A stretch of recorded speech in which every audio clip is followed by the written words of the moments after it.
All right, I have started the recording. We'll go ahead and get started. First, today we're going to talk about WIOA youth eligibility.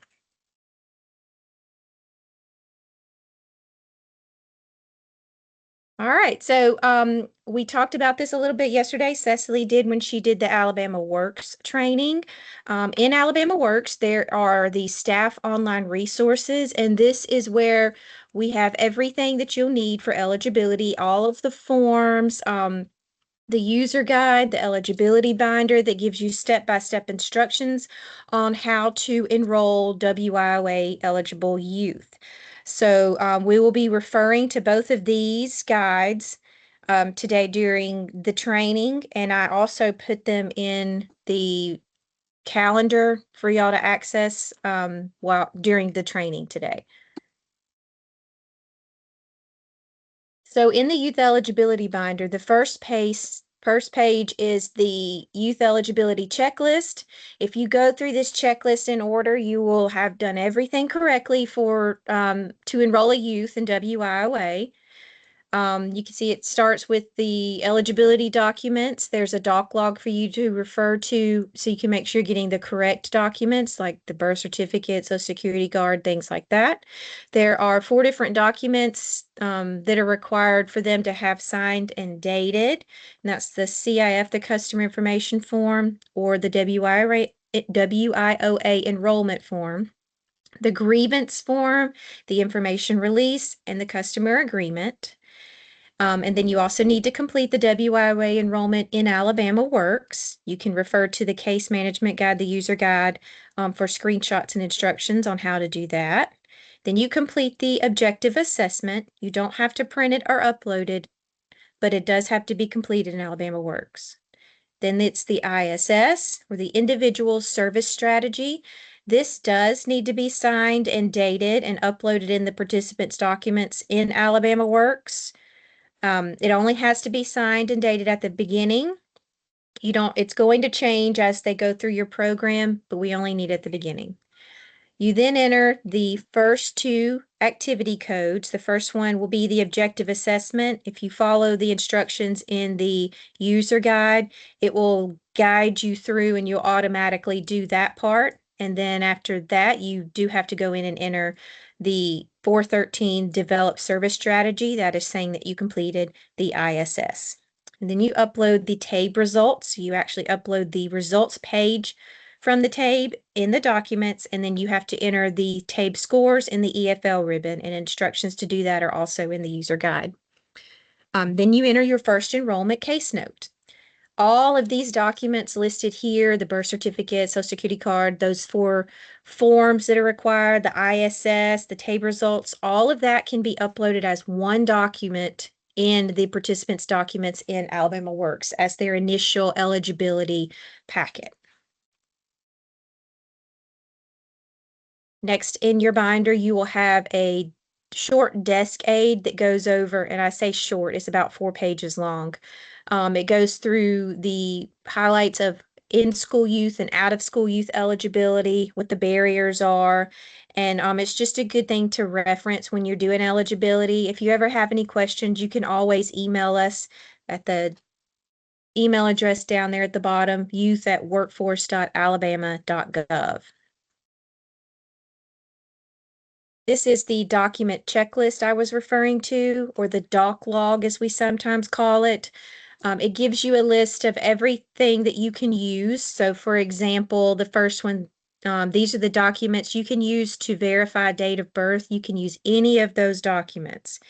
And like for the first one, if you use a passport, and you can also use the passport to verify citizen or right to work. So you don't have to have a separate document for each category, but you do have to have something in there. And then when you are entering everything in Alabama Works and you go to verify, it will have a list like this that you can check off of that you saying which document you have to verify that.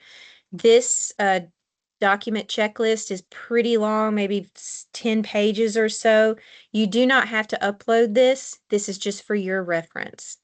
And as policies can change or vary, This could change, so make sure you're always referring to the one in the staff online resources because when it changes, we update all forms there. This is the customer information form. It's available in the staff resources. You can use this as the initial gathering information from your participant, or you can use the WIOA enrollment form printed from Alabama Works. Either way, they both have to be signed, and that is stating that everything on this form is correct. So any information on here, you don't necessarily have to use a self-attestation to confirm it. If it's on here and they're signing saying it's correct, that is good.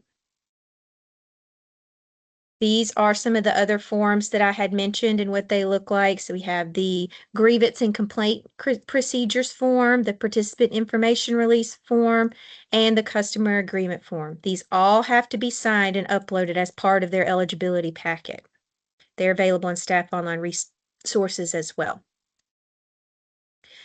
This is a list of all of the activity codes for youth. So any the participants that you have will be using any of these activity codes.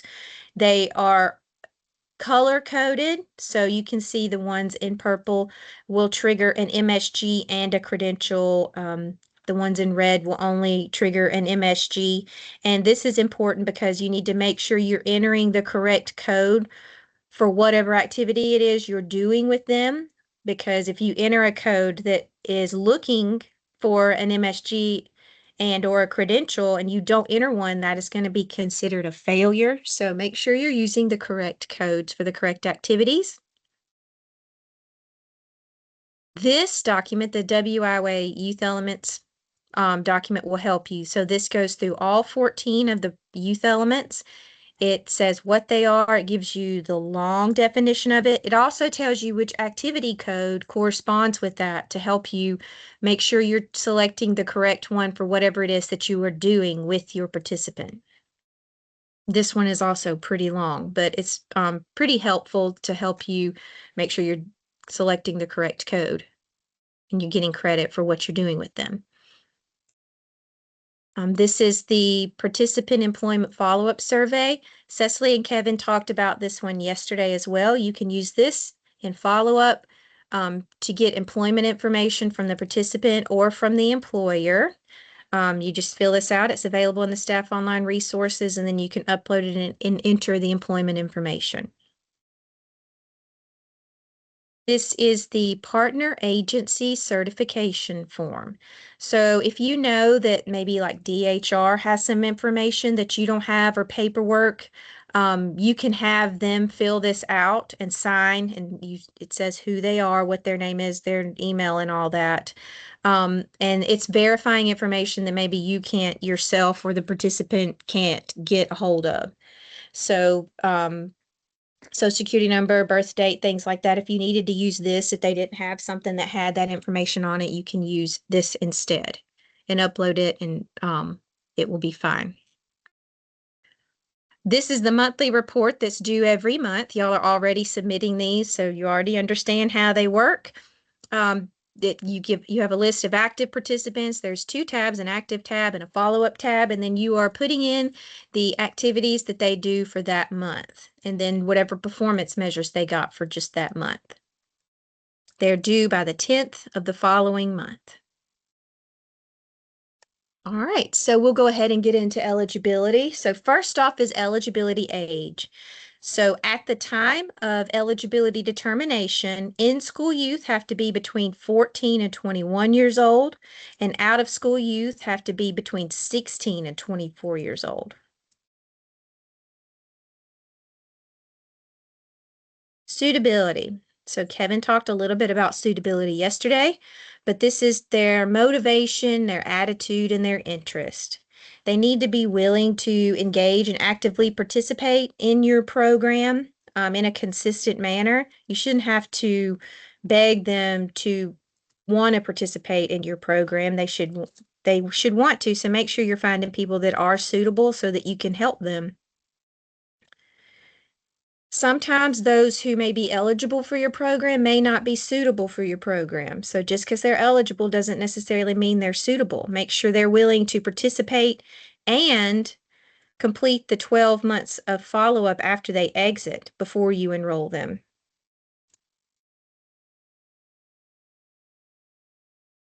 And I've talked about this already. This is the youth eligibility little desk aid that you can keep, and it'll help you determine the barriers and their eligibility when you're getting ready to enroll someone. All right, so first we'll talk about in-school youth, and these are 14 to 21 year olds. So the barriers for in-school youth, this is they're attending any school, whether it is secondary or post-secondary, they are considered in-school youth.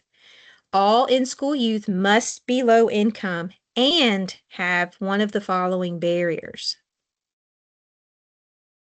They need to be low income and have at least basic skills deficient. So this could be the TABE test could be used to determine basic skills deficiency. They could be an English language learner, an offender, pregnant or parenting. And if it's someone with a disability, you can count them as a family of one. So if they have a disability and then is counted as a family of one, they are considered low income, then they are eligible.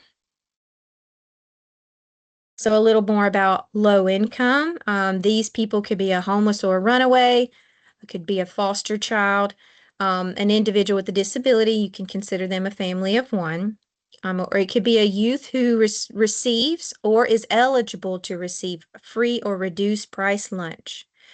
So if the whole school receives free or reduced lunch, you cannot use that. But if you can get the paperwork showing that that one individual would be eligible for free or reduced lunch on their own, you can use that. Sometimes the schools will work with you and give you that information, and sometimes they won't. Public housing alone is not considered for low income, but you can also use, if you can get proof of SNAP or TANF or anything like that, that's also used for low income. So how can you determine if a youth is low income? If they are currently receiving or a member of their family that currently receives or is in the past 6 months has received SNAP, TANF, or SSI. So for youth, if you are looking at pay stubs, the family income cannot exceed 70% of the lower living standard income level or the poverty level, whichever is higher. So in the staff resources, we have the WIOA self-sufficiency charts, and these change each year. But for the youth, this is the 70% one that you would use. So it tells you they're in a metropolitan or non-metropolitan area, you would get the family size, and this is the income cap that they would need to be in. So sometimes with youth, we have providers that get a little confused about what is considered family. So a WIOA defines family as two or more people related by blood, marriage, or court decree living in a single residence and are one or more of the following. So if it's a married couple and dependent children, a parent or guardian and dependent children, or a married couple.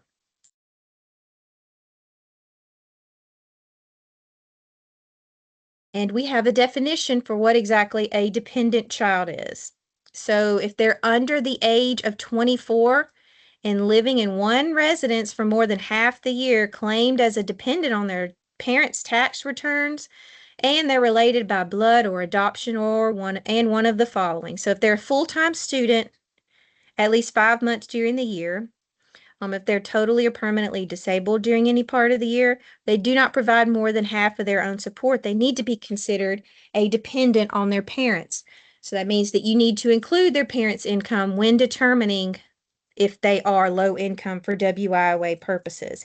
Just because they're in post-secondary and they don't live with their mom and dad anymore, and now they live with some of their buddies and their roommates, you still have to consider their parents' income for that because their parents are still providing for them.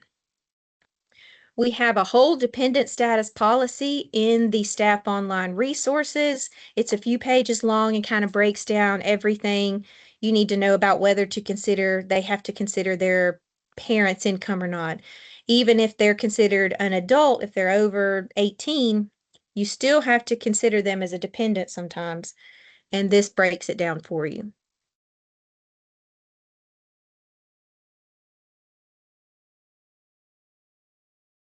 So every year we also look at the high poverty counties, and for 2025, now our program year 2025 doesn't end until June 30th.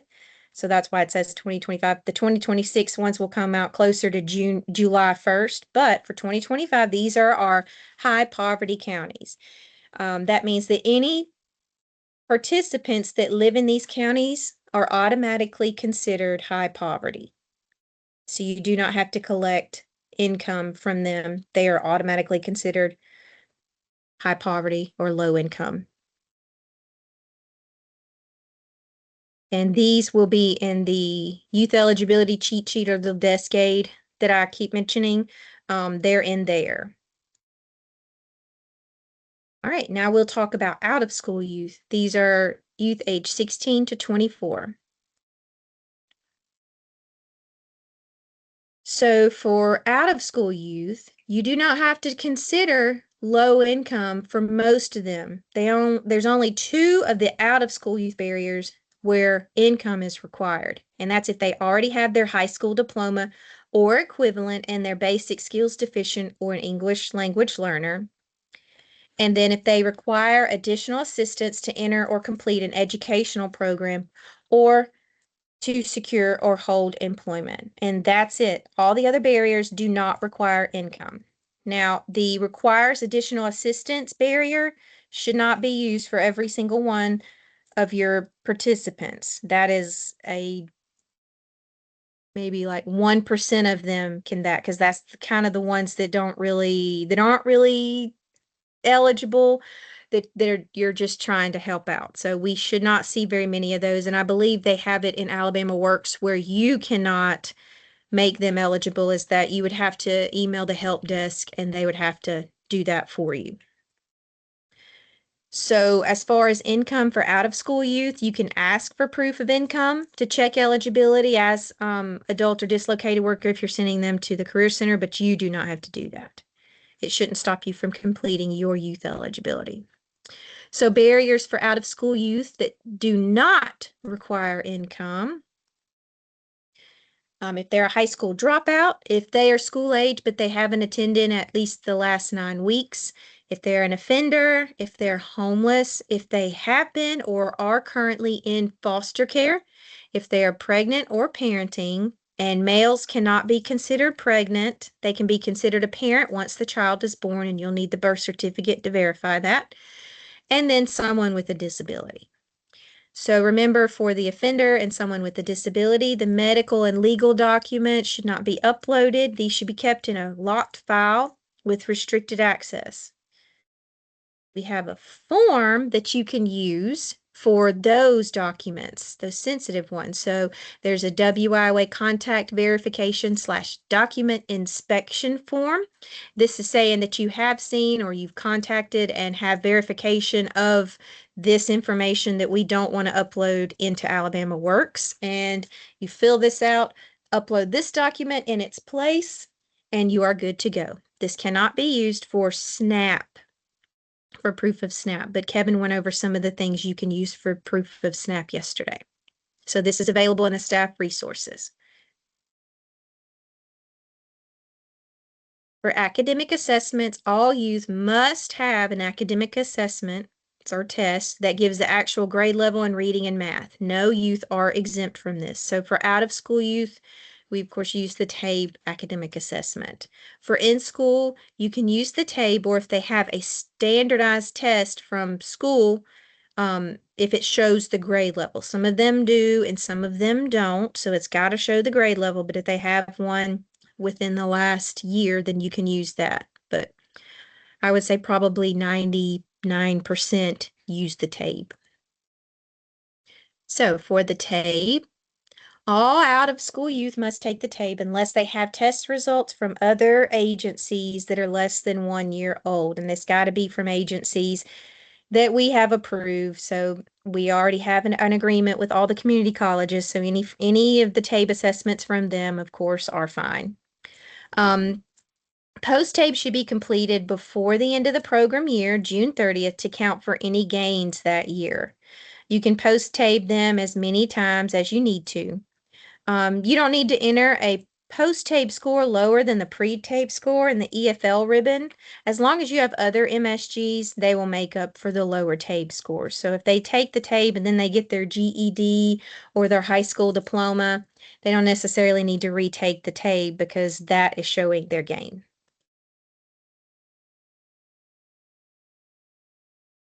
So again, post-TABE is for participants that are below the secondary level. Once they earn their high school diploma GED, a post-TABE is no longer required. The computer version of the TABE, online or offline, is preferred. If you're using the paper version, all TABE answer booklets and test books must be ordered through DRC. Copies of TABE testing supplies are not valid. This is Workforce GPS. It's a great resource for learning a little more about WIOA and youth specifically. They have different articles and things that may help you with new ideas on program eligibility or explain things a little better than maybe we would explain. But anything you get from here, if you have any questions about it, just ask. But they also, you can sign up for a monthly newsletter, and it's great information there. And that's Workforce GPS. So we've gone through the whole eligibility process and you've determined that they are eligible. So now what do you have to do? You have to gather the documents.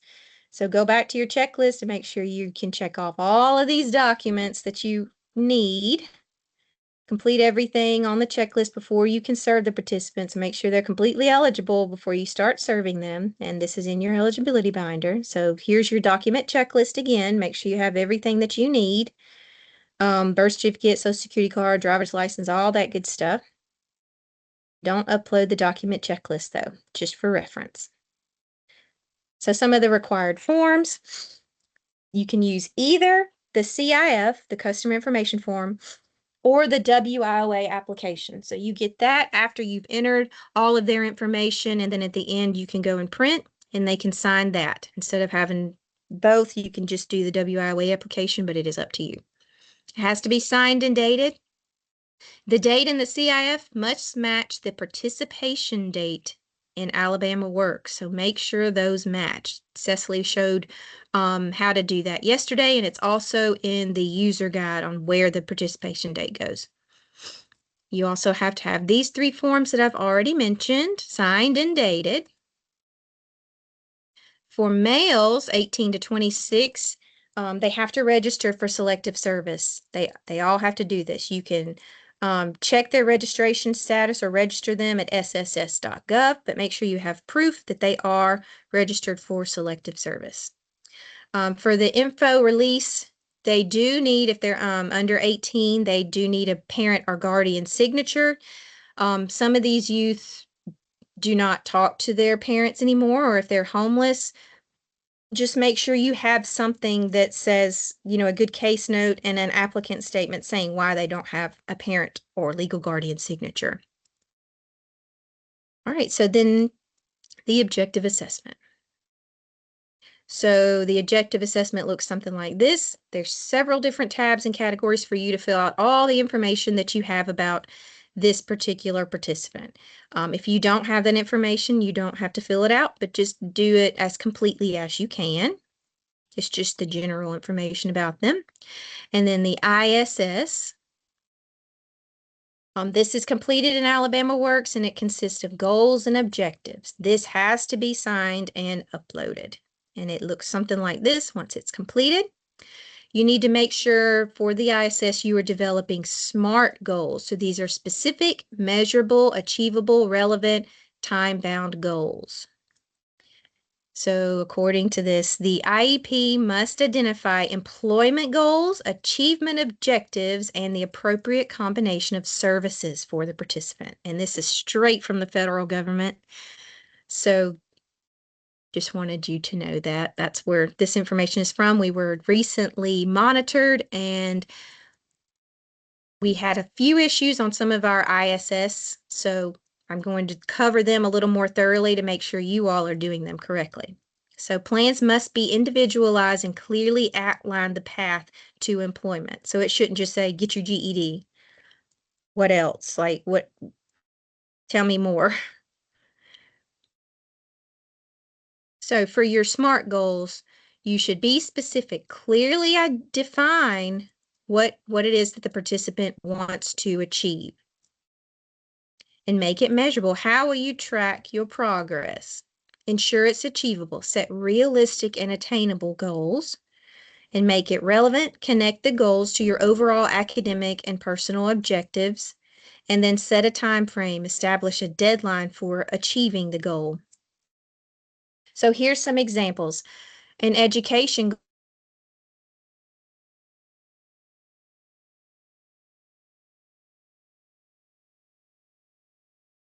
including passing the certification exam within 3 months. Employment goal, obtain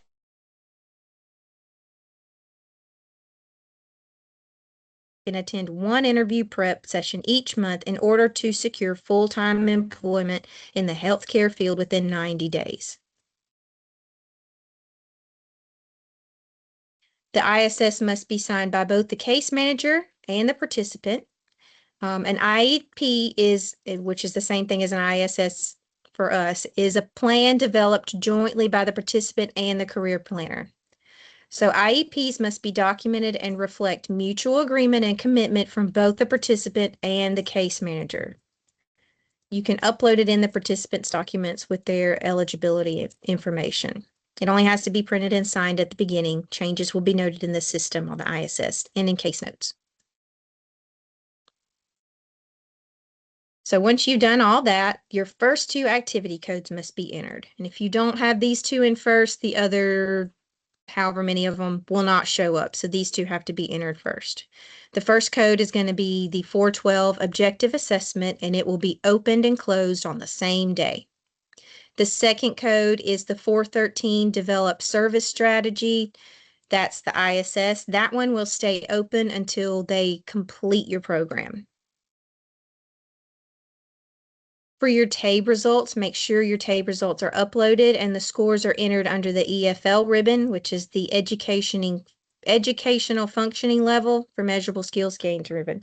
And Cecily walked through how to do this yesterday. It's also in your user guide. You only need the math and reading portions, but you can enter the language if you want to.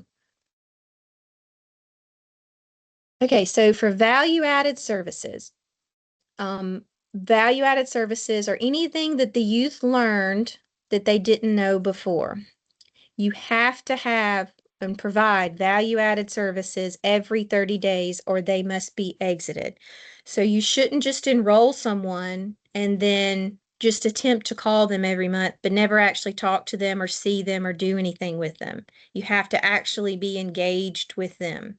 So it shouldn't be enroll them, they're in post-secondary, and you're just giving them gas cards every week. And that's all the interaction that there is. There needs to be more than that. They need to be learning something and gaining something from your program besides just gas card. So just attempting to contact them does not count as a value-added service. They can be provided more than every 30 days, but make sure you're recording them in your case notes. Okay, so now we're going to go through the WIOA youth elements. The youth elements are listed in the WIOA law. The law says that local programs must make all 14 elements available to participants who need the service. If you can't provide that specific service, which we don't expect every youth provider to be able to provide it themselves, you just need to have a partner in place that can. So if they need counseling or something like that, if you don't have a counselor on staff, just have a partner in place to where you can refer them.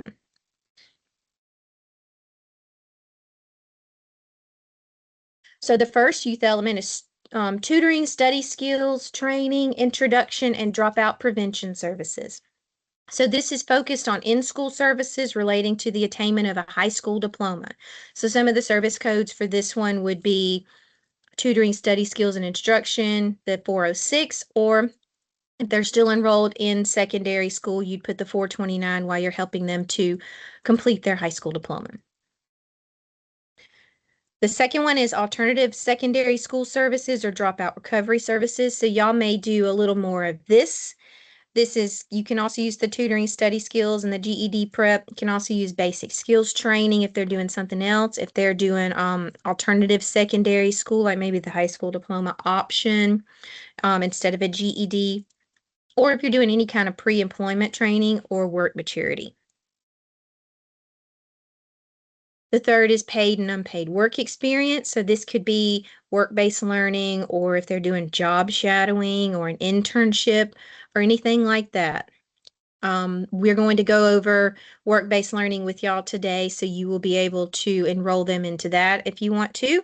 But any kind of work experience falls under this. The next one is occupational skills training. This could be approved on the ETPL or not. I think y'all have some programs that are on the ETPL, so this could be any kind of training that is like goal-oriented, but it has to be long enough to meet an occupational goal. So there's lots of options for that as well. Number 5 is education offered concurrently with workforce preparation and training.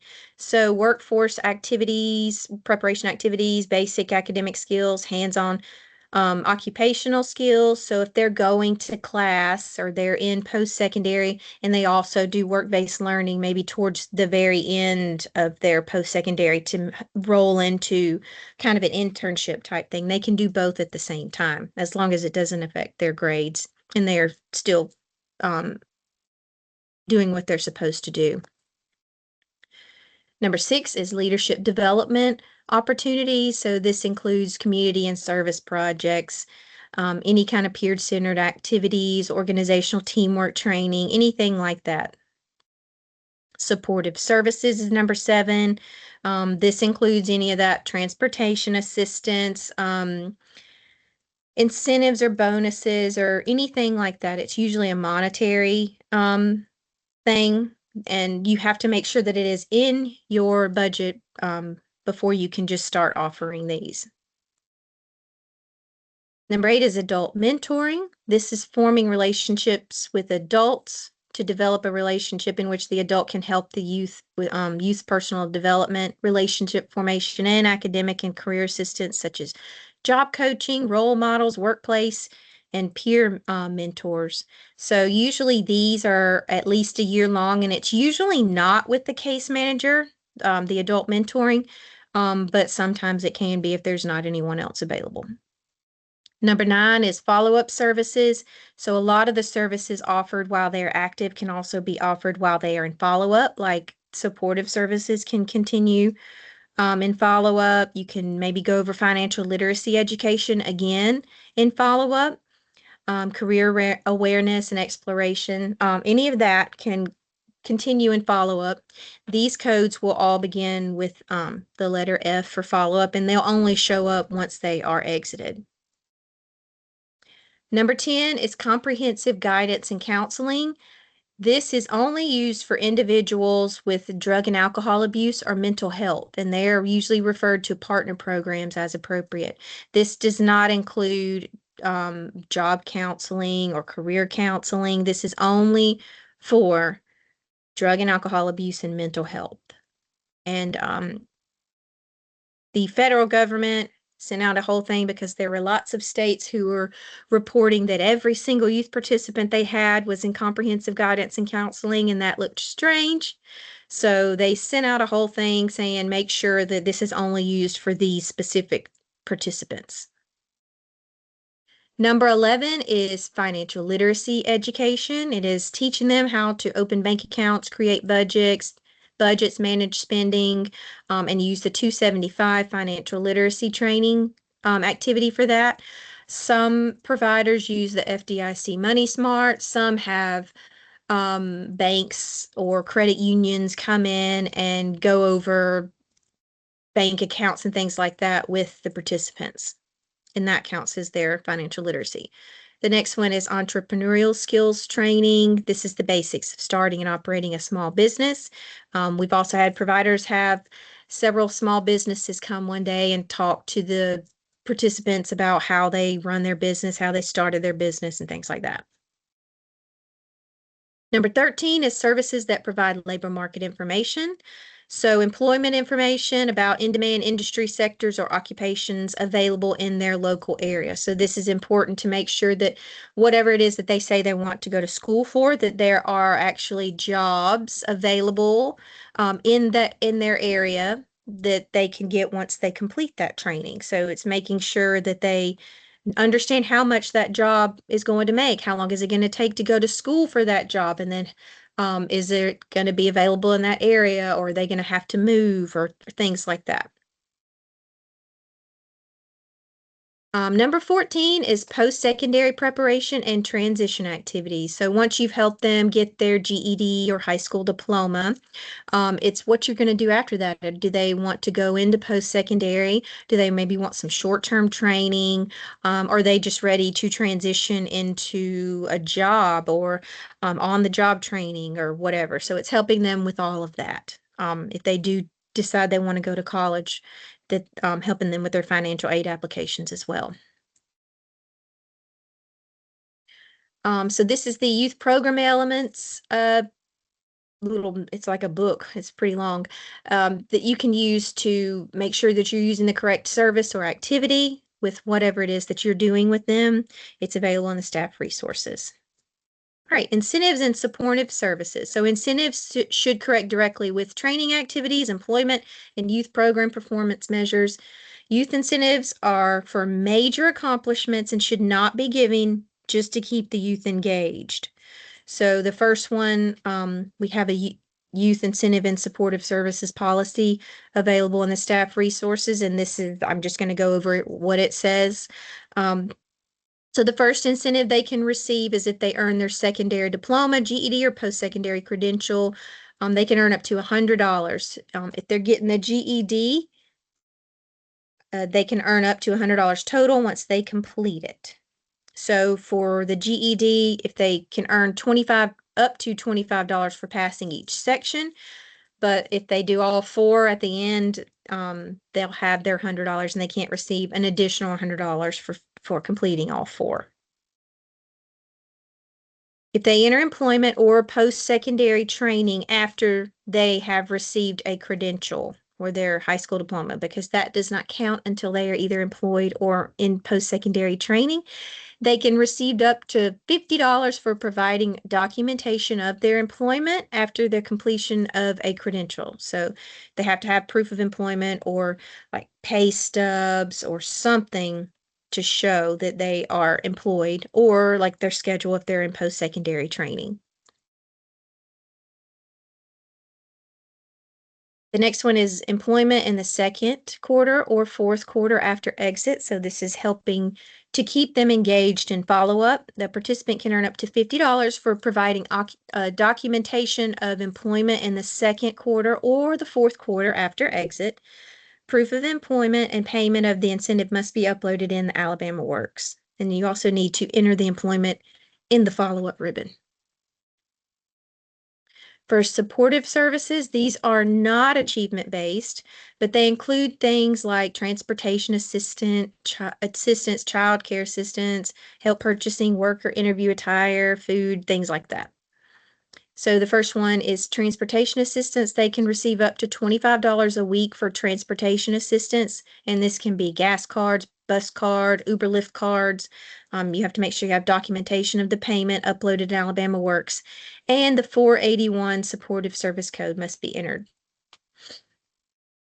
For child and dependent care assistance, we haven't done a whole lot of this, but it is going to be on a case-by-case basis.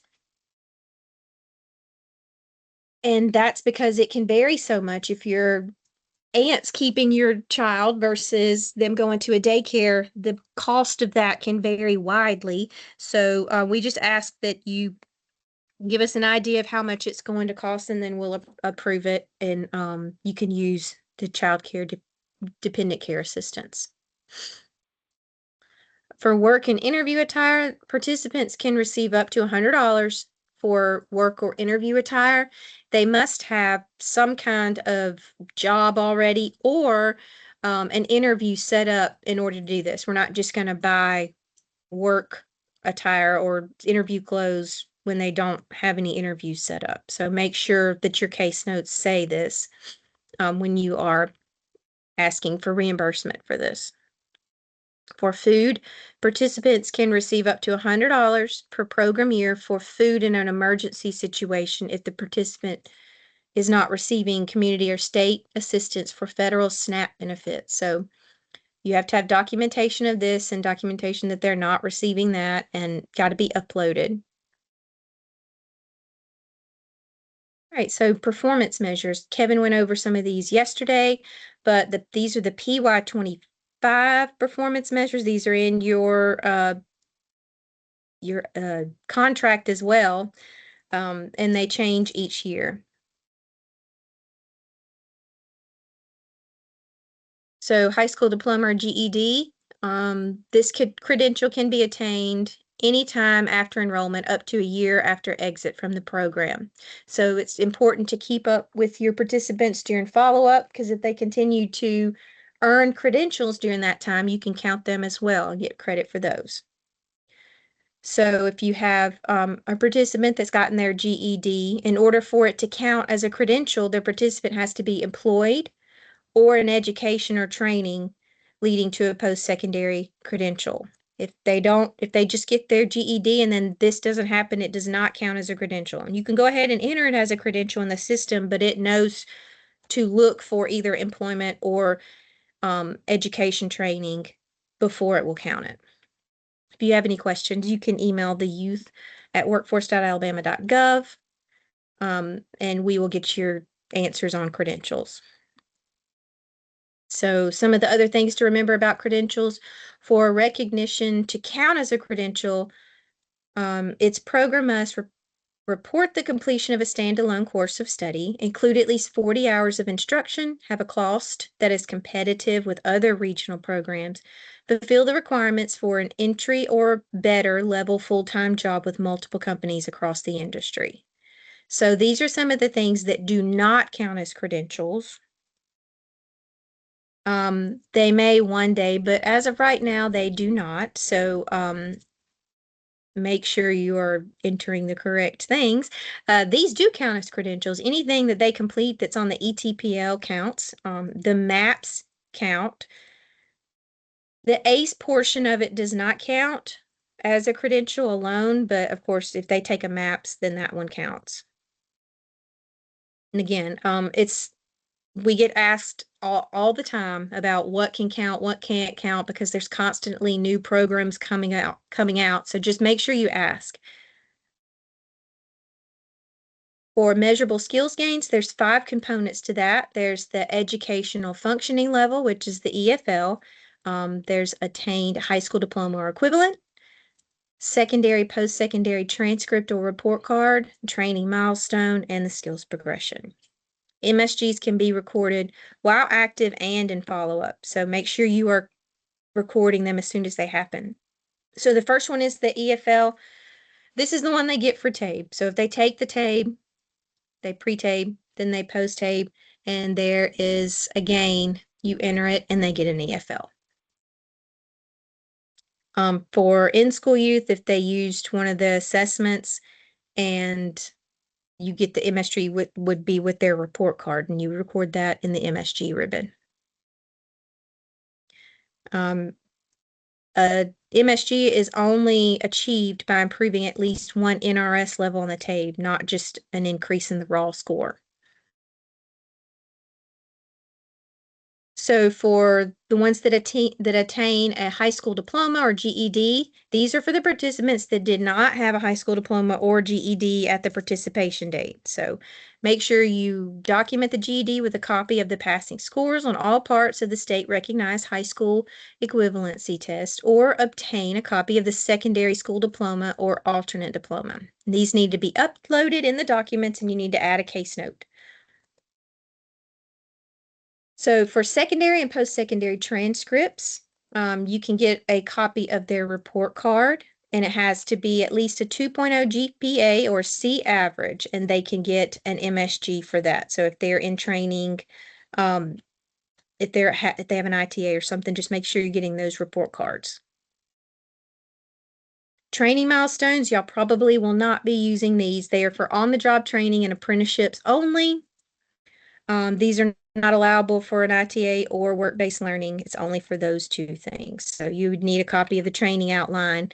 And I know there was a question asked about on-the-job training yesterday. They only have adult funds right now for on-the-job training. So if your participants were interested in that, they would have to go to the Career Center and become eligible as an adult before they could do on-the-job training.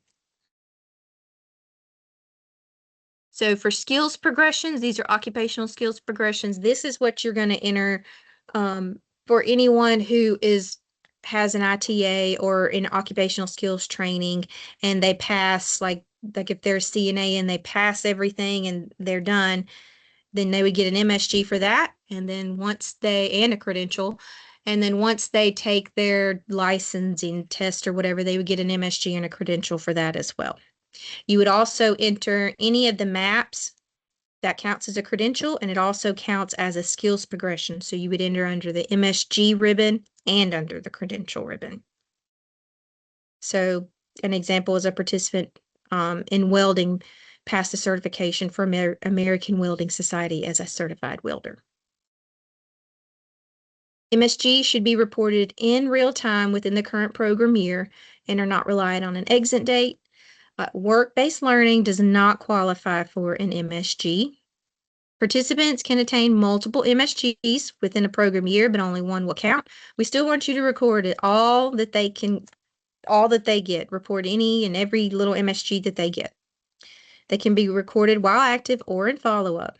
Just make sure you record, like I said, record everything and as soon as it happens. All right, so monthly reports. Y'all are already sending these in. Great. These are due by the 10th. Make sure you fill out all the columns. Monitors, WDD staff, local area board staff all see this information. So make sure it's completely filled out. Always use the state ID when referring to participants. Name alone is not enough. And even name and birthday. There are so many people who have the same name and same birthday. It's wild.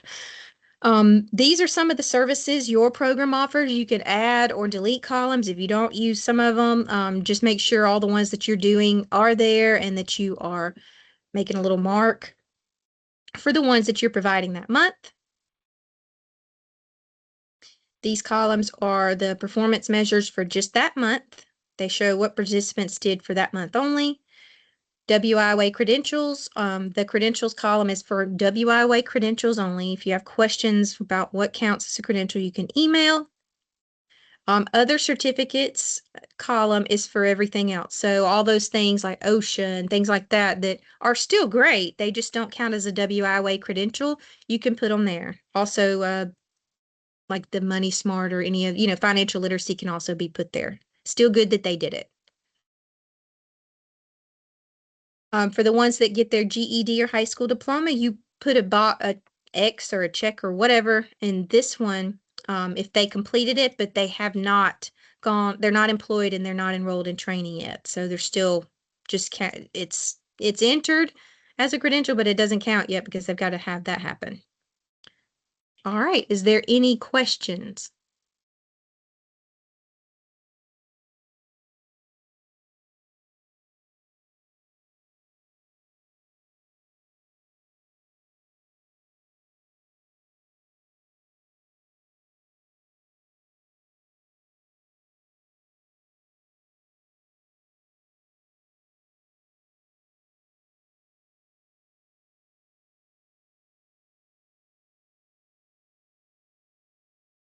Should the counseling service only be opened if we are providing monetary assistance for counseling, or can it be open if we refer them? Should be open if you referred them, yes. All right. We're